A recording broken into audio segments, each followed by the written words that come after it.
You see anything missing? Right there. Yeah, there it is. The bolt broke inside the carrier. That is a problem. I have a new bolt. I gotta get that one out first.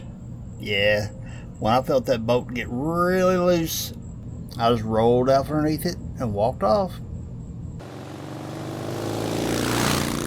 So the first thing I did was took me some carbon choke cleaner and sprayed that. Got, you know, the gunk off of it, which it really didn't have much. I just wanted to clean so my tools wouldn't get all oily and stinky from the axle grease.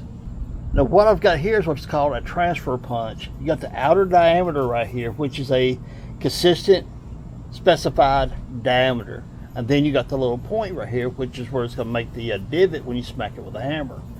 The outer diameter of this fits inside that hole right there pretty well, and what that does, it holds the center punch centered, so whenever I strike it with a hammer to make me a center mark for my drill bit, it makes sure that it places the divot or the little center punch hole in the middle of that bolt. Whenever you do your center punch, you don't want it offset to the left or right. You want it as much centered as possible. So transfer punches really help make that happen. So get your center punch with the pointy end going in, put it in place.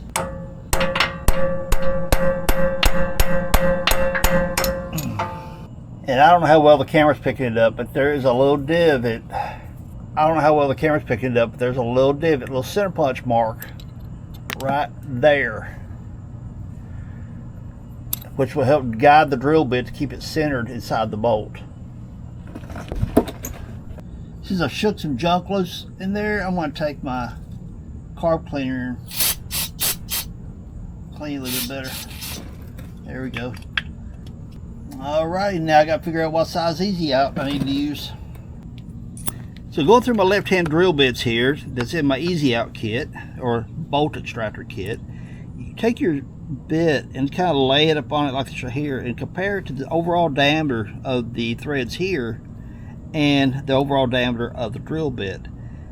This is going to be really close, and one could actually argue that, you know, you can put this one up there and say, yeah, that's still a little bit smaller, but the problem with this one is it's honestly a little bit too big.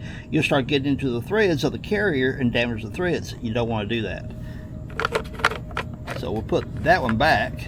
Also, you can step down to a smaller size, which would be doable, but it's also a compromise between the strength of the diameter of the tools you're using, how much torque is it going to take to remove the bolt, and you know, it just you kind of weigh out your options, honestly.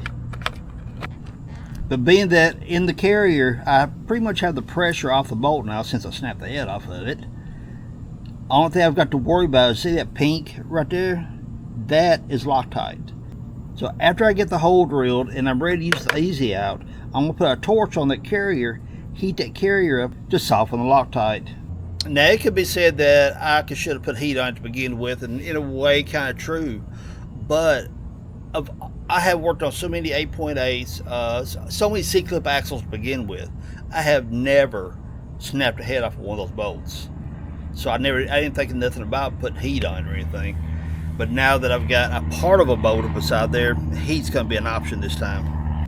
I'm using my smallest drill because the body allows me to get more, I don't know, center to that bolt. Because if I use my big drills, the body of the drill so big it makes me want to kick out like this, so you can't get like really straight in there.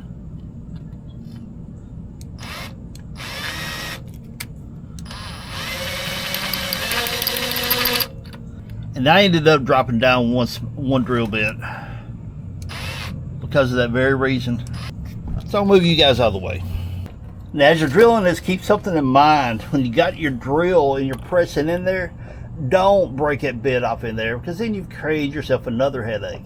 So just let the bit do the work. You don't have to put a lot of pressure on it, just enough. When you start seeing shavings, like you see the shavings falling out there, when you start seeing that, just let it ride. Don't put a lot of pressure. Don't try to twist and torque, because you don't want to break your bit off in there. So I've got that hole drilled, probably 1/8 inch, maybe a little over an 1/8 inch deep, and this easy out is starting to bite, and I could actually turn it. I could actually make it turn going in, but I got to make the easy out bites where I can take them and back it back out, which tells me the boat's not under any torque, any kind of real pressure, which is great because it should, I say should, make it easy for it to come out. Well, easier. Okay, so I'm gonna put my easy out right there, my extractor, however you want to call it. I'm gonna give it just a little love tap. Not a hard hit, nothing like that. I just want it to get a little bit of a bite, and hopefully back out. I was gonna put some heat on it, but like I said, I could easily screw the broken bolt inward, which tells me it's not under a lot of torque. It also tells me that the Loctite doesn't have a very good bond on it. So I just need to come back outward toward me. And I think it is get another bite. Let me look at it again. Oh yeah, baby. It's turning, it's coming out. So from right here, just walk, finesse it, whatever you gotta do. Just don't get in a hurry. Because like I said, this thing's got a bite. And since it has that bite, you don't want to break it. Don't want to torque it. Just feel your way through it. Just feel your way through it.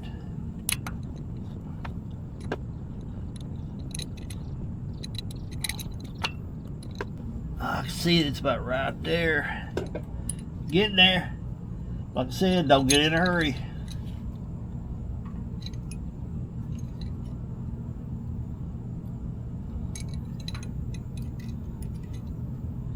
In hindsight, it would have been easier if I had my jack stands under the frame instead of under the axle.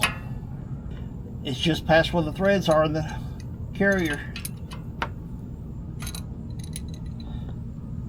It ain't quite finger tight yet.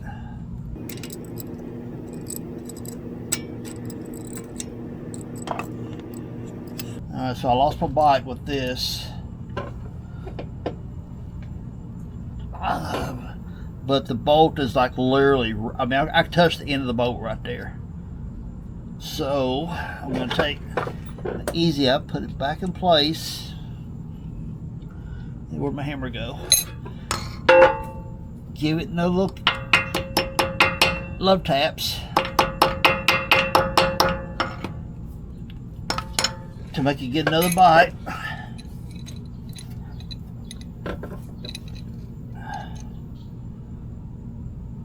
Here we go.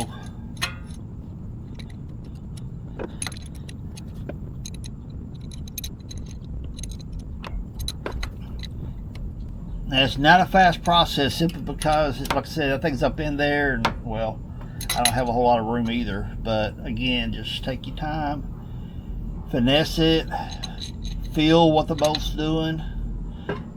Because right here, if I move my hand out of the way, I can turn it, and I can see the bolt's turning. So I've got a good bite on it. It's walking out.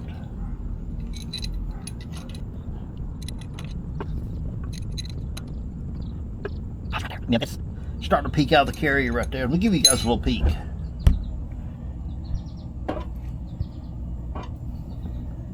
See right there. Now I gotta hurry up because the battery's getting low on the camera. But you got the point. If the camera dies in the process of this, I'm just gonna get another battery, but you see what's up. Come on, it's so close. It's really to the point I could almost give me a pair of pliers right there and maybe turn it that way. Oh, come on, baby. You're there, you're there. Oop, dropped it. I'm there, I'm there, I'm there. Yay! I won, I won, I won, I won, I won. Yes!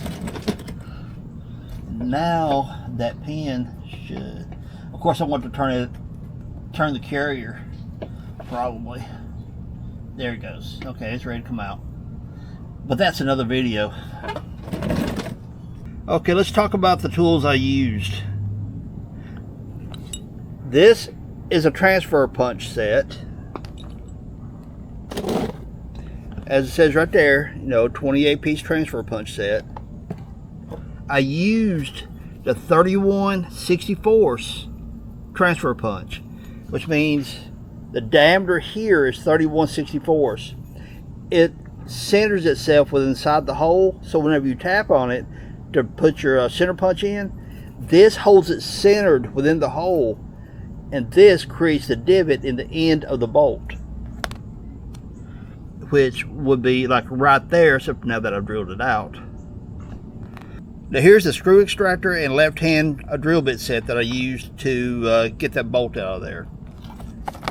I used the 1964 drill bit, which is this one right here, the smallest drill bit, but I ended up using the 1/4" extractor because I had to take the drill bit, and I was kind of going in at an angle because the differential and the axle on the outer edge was kind of in the way, so I drilled the hole a little bit crooked, which is okay. Just be careful not to go through and get into damaging your threads. So what that did, it opened the hole just enough that the end of that could get a bite, and as you've seen, I worked it on out of there. Saved my bacon, dude. And there you go. That's what it's supposed to be like. Just let me tell you, when I felt that bolt break, when it felt like it broke, and then I backed the rest of it out and I had that piece in my hand, yeah, I just kind of like laid my tools down, got up out underneath the Jeep, and just walked off before I'd done something stupid. Yeah. Now keep in mind, just because I'm working on an 8.8 Ford in my Jeep, that the 8.8 is the only C-clip axle out there. Even GM has C-clip axles, because it shows right there. Oh, and the bolt part number is 81048 Dorman. And it says fits Ford or GM differential shaft lock bolt. I got 2 of them just in case, well, so I can have an extra on hand for some reason. Because I got the center punch kit or the transfer punch kit, and the easy outs came from Amazon. So I'll drop links down below. You guys really should pick this stuff up, because if you've got an 8.8 or any C-clip axle for that matter, that bolt is subject to break on you. I have worked on so many C-clip axles and I've never once broke that bolt until yesterday.